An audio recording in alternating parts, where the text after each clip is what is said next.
कलयुग में इंसान का सबसे बड़ा मानसिक संघर्ष यह है कि वह हर चीज को अपने हिसाब से बदलना चाहता है, लोगों को, परिस्थितियों को, समय को, यहाँ तक कि जीवन के नियमों को भी, और जब ऐसा नहीं होता तो वह भीतर से टूटने लगता है। आज लोग कहते हैं, ऐसा नहीं होना चाहिए था, लोग ऐसे क्यों हैं, मेरी जिंदगी ऐसी क्यों है, और इसी विरोध में वे अपनी शांति खो देते हैं। जबकि सत्य यह है कि जीवन का एक बड़ा हिस्सा हमारे नियंत्रण से बाहर होता है। भगवद गीता में श्री कृष्ण यह गहरा ज्ञान देते हैं कि जो व्यक्ति अपरिवर्तनीय से लड़ता रहता है वह अपनी ऊर्जा व्यर्थ करता है, और जो उसे स्वीकार कर लेता है वही अपनी ऊर्जा सही कर्म में लगा पाता है। कलयुग में लोग स्वीकार्यता को हार समझ लेते हैं, जबकि वास्तव में स्वीकार्यता मानसिक परिपक्वता की पहचान है। इसका अर्थ यह नहीं कि अन्याय को मान लिया जाए, बल्कि यह कि जो अभी बदला नहीं जा सकता उसके कारण स्वयं को नष्ट न किया जाए। आज के समय में बहुत से लोग किसी रिश्ते, किसी नुकसान या किसी बीते हुए क्षण को स्वीकार नहीं कर पाते, और उसी अस्वीकृति में उनका वर्तमान भी कड़वा हो जाता है। 11वीं सीख यह सिखाती है कि जो व्यक्ति जीवन की वास्तविकता को देख सकता है वही उससे आगे की योजना बना सकता है। प्रोफेशनल जीवन में भी जो व्यक्ति हर बाधा पर यह सोचकर रुक जाता है कि यह गलत है, वह वहीं अटक जाता है, लेकिन जो व्यक्ति यह समझ लेता है कि यह स्थिति है, वही समाधान खोजता है। कलयुग में मानसिक शांति का पहला कदम यही है कि हम यह पहचानें कि क्या हमारे वश में है और क्या नहीं। 11वीं सीख का आरंभिक संदेश यही है कि स्वीकार्यता कमजोरी नहीं, बल्कि उस युद्ध का अंत है जो इंसान खुद के भीतर लड़ रहा होता है। और जिस दिन व्यक्ति इस सत्य को समझ लेता है, उसी दिन से उसका मन हल्का होने लगता है और वह बिना आक्रोश, बिना शिकायत और बिना थकान के आगे बढ़ने की शक्ति पा लेता है। कलयुग में सबसे ज्यादा मानसिक थकान तब पैदा होती है जब इंसान उन बातों पर ऊर्जा खर्च करता है जिन पर उसका कोई वश नहीं होता। लोगों की सोच, उनका व्यवहार, बीती हुई घटनाएं या भविष्य की अनिश्चितता, और इसी व्यर्थ संघर्ष में वह अपने वर्तमान को खो देता है। आज लोग कहते हैं, काश ऐसा न हुआ होता, अगर वह बदल जाता तो सब ठीक हो जाता, और इसी काश में वे अपने आज को जहर बना लेते हैं। भगवद गीता में श्री कृष्ण यह स्पष्ट संकेत देते हैं कि जो हो चुका है उसे नकारना अज्ञान है, और जो हो रहा है उससे लड़ते रहना अहंकार। कलयुग में बहुत से लोग इसलिए आगे नहीं बढ़ पाते क्योंकि वे अपने मन में बार बार उसी दृश्य को दोहराते रहते हैं जो बदल ही नहीं सकता। 11वीं सीख यह सिखाती है कि स्वीकार्यता का अर्थ हार मानना नहीं, बल्कि वास्तविकता से आंख मिलाना है। आज के समय में रिश्तों के टूटने, अवसर छूटने या नुकसान होने के बाद लोग खुद को सजा देते रहते हैं, जबकि आत्मजागरूक व्यक्ति यह समझता है कि हर अनुभव शिक्षा है, चाहे वह सुखद हो या पीड़ादायक। प्रोफेशनल जीवन में भी जो व्यक्ति किसी असफल प्रोजेक्ट या गलत निर्णय को स्वीकार नहीं कर पाता, वह अगला सही निर्णय लेने की स्थिति में ही नहीं आ पाता। कलयुग में जो व्यक्ति हर समय ऐसा होना चाहिए था में जीता है, वह कभी अब क्या करना है तक पहुंच ही नहीं पाता। 11वीं सीख का यह भाग हमें यह याद दिलाता है कि मन की शांति तब आती है जब हम अपने नियंत्रण की सीमा पहचान लेते हैं। जिस दिन इंसान यह समझ लेता है कि हर युद्ध लड़ना जरूरी नहीं, उसी दिन से वह सही युद्ध अपने कर्म और अपने विकास का शुरू कर पाता है। और यही समझ उसे कलयुग की अनिश्चितता, पछतावे और मानसिक बोझ के बीच भी संतुलित और आगे बढ़ते रहने की शक्ति देती है। कलयुग में इंसान अक्सर स्वीकार्यता को निष्क्रियता समझ लेता है, जबकि सच्चाई यह है कि स्वीकार्यता के बिना सही कर्म कभी शुरू ही नहीं हो सकता।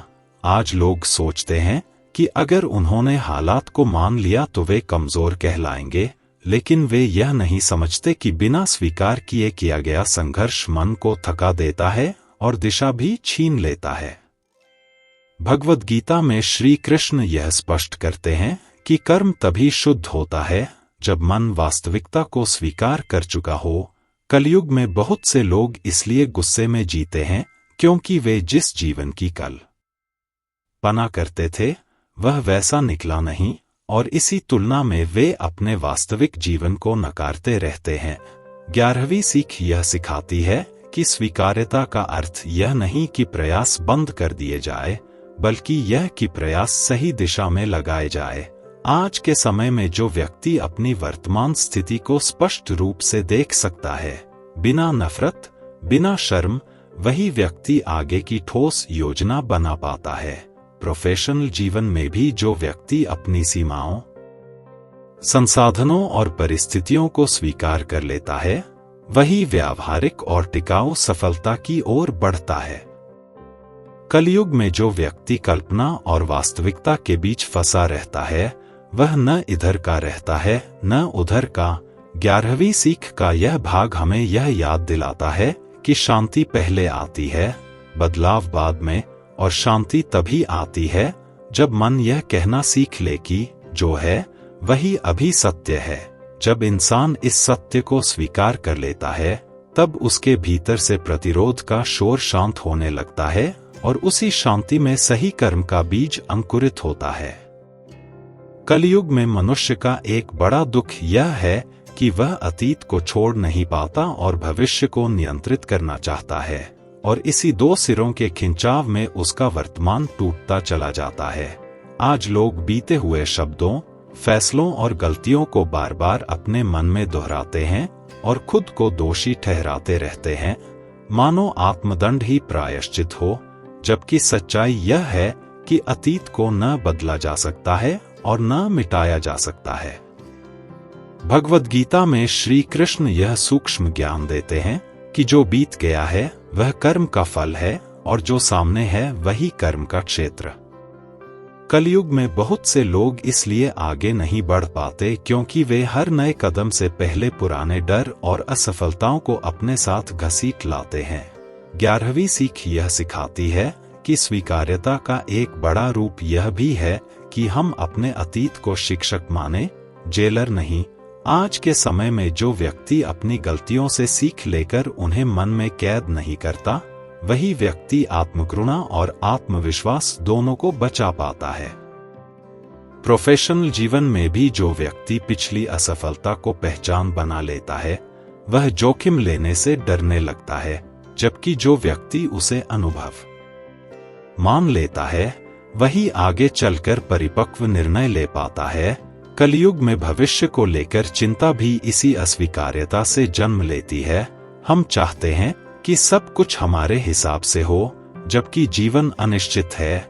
11वीं सीख का यह भाग हमें यह याद दिलाता है कि भविष्य की चिंता छोड़ने का एकमात्र रास्ता वर्तमान को पूरी ईमानदारी से स्वीकार करना है।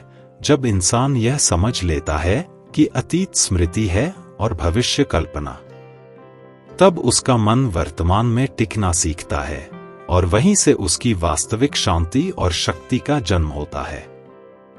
कलयुग में बहुत से लोग स्वीकार्यता और समझौते के बीच का फर्क भूल जाते हैं और इसी भ्रम में वे या तो सब कुछ सहते रहते हैं या फिर हर बात से लड़ते रहते हैं। स्वीकार्यता का अर्थ यह नहीं कि अन्याय को चुपचाप झेल लिया जाए, बल्कि यह है कि पहले स्थिति को स्पष्ट रूप से पहचाना जाए और फिर विवेक के साथ कर्म चुना जाए। भगवद गीता में श्री कृष्ण यही संतुलन सिखाते हैं। ज्ञान के बिना कर्म अंधा होता है और स्वीकार्यता के बिना कर्म उग्र। कलयुग में बहुत से लोग इसलिए टूट जाते हैं क्योंकि वे ऐसी लड़ाइयां लड़ते हैं जिन्हें वे जीत ही नहीं सकते, और जो लड़ाइयां जीत सकते हैं उन्हें शुरू ही नहीं करते। 11वीं सीख यह सिखाती है कि बुद्धिमानी इसी में है कि हम पहचाने कौन सी चीज हमारे नियंत्रण में है और कौन सी नहीं। आज के समय में रिश्तों में भी लोग यही गलती करते हैं। वे सामने वाले को बदलने की जिद में अपने शब्द और व्यवहार बिगाड़ लेते हैं, जबकि स्वीकार्यता यह सिखाती है कि बदलाव आग्रह से आता है, जबरदस्ती से नहीं। प्रोफेशनल जीवन में भी जो व्यक्ति सिस्टम को समझे बिना उसे तोड़ने निकल पड़ता है, वह खुद ही टूट जाता है, और जो व्यक्ति सिस्टम को समझकर उसके भीतर रास्ता बनाता है, वही आगे बढ़ता है। कलयुग में जो व्यक्ति हर बात को व्यक्तिगत अपमान बना लेता है, वह भीतर से जल्दी थक जाता है, जबकि जो व्यक्ति स्थिति और व्यक्ति के बीच फर्क कर लेता है, वही मानसिक रूप से सुरक्षित रहता है। 11वीं सीख का यह भाग हमें यह याद दिलाता है कि स्वीकार्यता हमें निष्क्रिय नहीं बनाती, बल्कि हमें सही दिशा में सक्रिय बनाती है। जब इंसान यह संतुलन साध लेता है, तब उसका संघर्ष भी शांत होता है और उसकी शक्ति भी टिकाऊ बनती है। कलयुग में इंसान का मन अक्सर तुलना की आग में जलता रहता है, किसी की सफलता से, किसी की खुशियों से, किसी की प्रगति से, और यह तुलना उसे अपनी वास्तविक स्थिति को स्वीकार करने नहीं देती।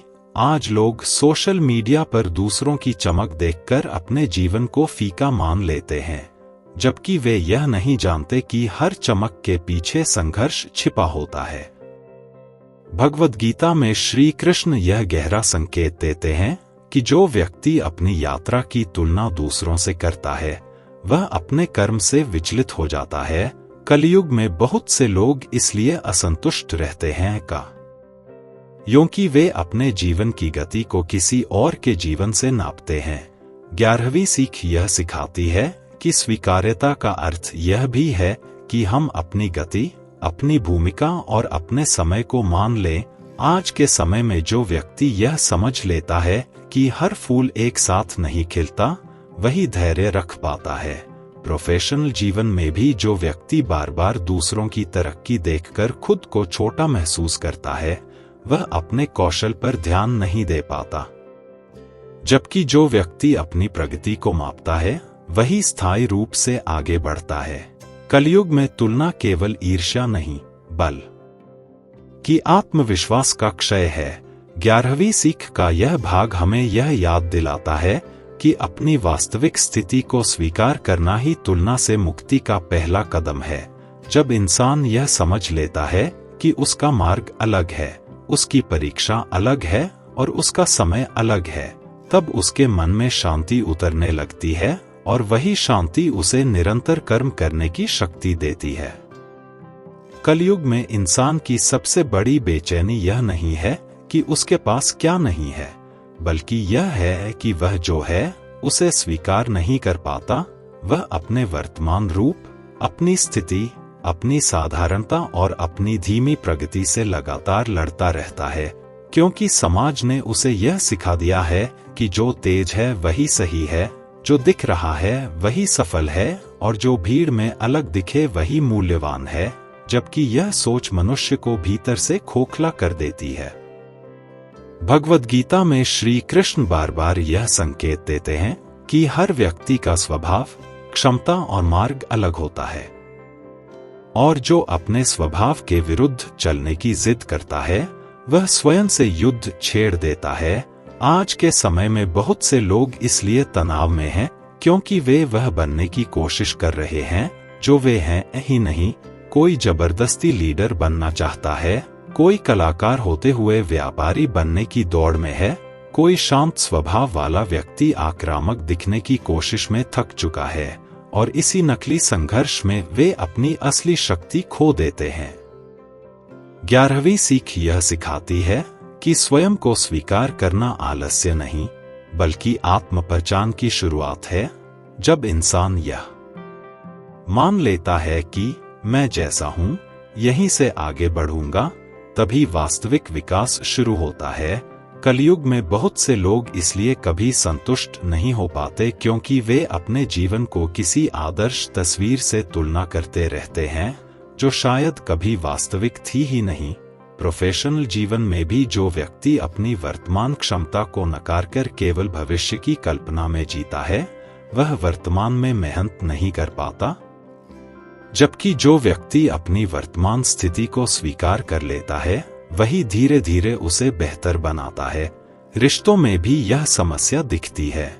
लोग सामने वाले को वैसा स्वीकार नहीं करते जैसा वह है, बल्कि जैसा वे उसे देखना चाहते हैं, और जब वह वैसा नहीं बनता तो निराशा, क्रोध और दूरी जन्म लेती है। 11वीं सीख का यह गहरा अर्थ है कि स्वीकार्यता प्रेम की पहली शर्त है, चाहे वह स्वयं से हो या दूसरों से।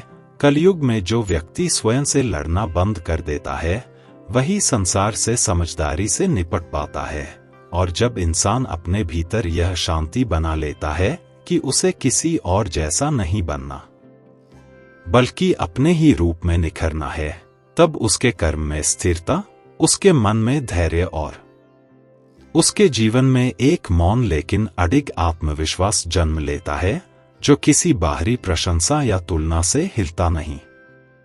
कलयुग में स्वीकार्यता की सबसे कठिन परीक्षा तब होती है जब जीवन वैसा नहीं चलता जैसा हमने योजना बनाई थी, जब मेहनत के बाद भी परिणाम देर से आए, जब सही होने के बाद भी समर्थन न मिले, जब सच्चाई बोलने पर भी गलत समझा जाए। और यहीं पर ज्यादातर लोग भीतर से टूट जाते हैं, क्योंकि उन्होंने परिणाम को ही अपनी पहचान बना लिया होता है। आज लोग कहते हैं, मैंने सब सही किया, फिर भी मेरे साथ ऐसा क्यों हुआ? और यही प्रश्न धीरे धीरे शिकायत बन जाता है, फिर क्रोध और अंत में निराशा में बदल जाता है। भगवद गीता में श्री कृष्ण यह स्पष्ट करते हैं कि कर्म हमारे अधिकार में है, फल नहीं, और जो व्यक्ति फल से चिपक जाता है वही सबसे ज्यादा पीड़ा पाता है। कलयुग में लोग इस सिद्धांत को सुनते तो हैं, लेकिन अपनाने से डरते हैं, क्योंकि उन्हें लगता है कि अगर उन्होंने परिणाम छोड़ दिया तो वे लापरवाह हो जाएंगे, जबकि सच्चाई इसके उलट है। फलासक्ति छोड़ने वाला व्यक्ति ही सबसे गहरी निष्ठा से कर्म करता है। 11वीं सीख यह सिखाती है कि परिणाम का इंतजार करते हुए मन को शांत रखना भी एक साधना है। आज के समय में बहुत से लोग इसलिए गलत रास्ता चुन लेते हैं क्योंकि वे तुरंत फल चाहते हैं। वे शॉर्टकट लेते हैं, अपने मूल्यों से समझौता करते हैं और फिर भीतर से खाली हो जाते हैं।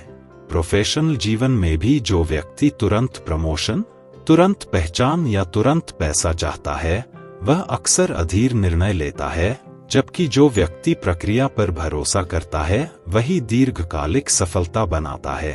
रिश्तों में भी जब हम सामने वाले से तुरंत बदल जाने की उम्मीद करते हैं तो स्वीकार्यता टूटती है और प्रेम बोझ बन जाता है। 11वीं सीख का यह भाग हमें यह याद दिलाता है कि हर सही कर्म का फल तुरंत नहीं मिलता, लेकिन हर सही कर्म मन को मजबूत बनाता है।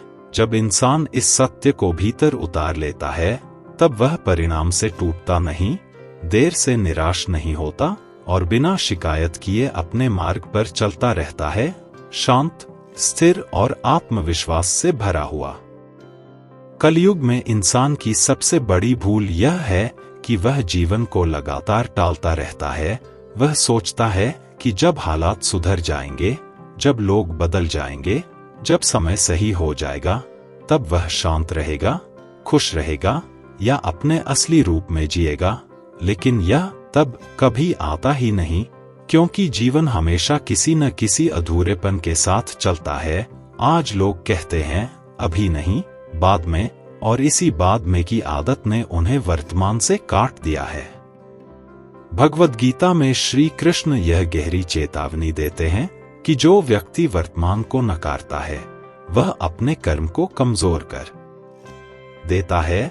कलयुग में बहुत से लोग इसलिए थके हुए हैं क्योंकि वे जीवन को रोक कर जीने की कोशिश कर रहे हैं। वे कहते हैं कि अभी संघर्ष है, अभी परेशानी है, इसलिए अभी जीना टाल देते हैं।